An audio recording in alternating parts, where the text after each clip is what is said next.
So, ito na nga guys, ang ating GCash Visa card. So, itatry natin siyang i-link ngayon sa ating GCash. May mga instruction na rin pala siyang kasama. Punta lamang po tayo sa ating GCash app. Hanapin po natin ang may logo na cards. Ayan po sa may baba. At i-click lamang po natin ito. Ayan. Scroll lang po natin pataas at hanapin po ang link my card.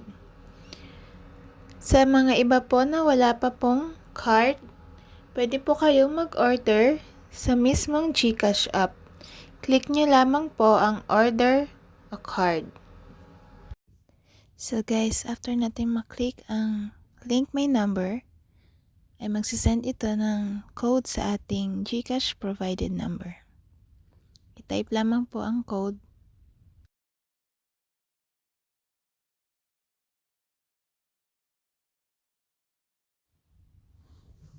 And then click submit. Ayan.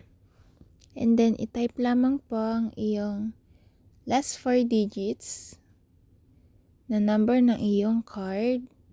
Ito ay makikita mo sa likod ng iyong card.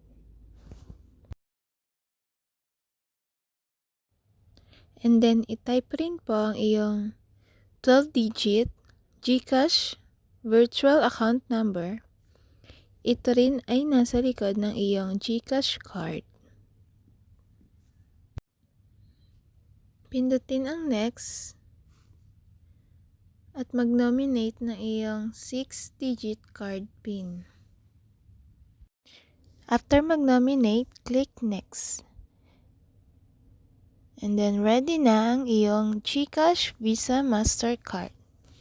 Thank you for watching.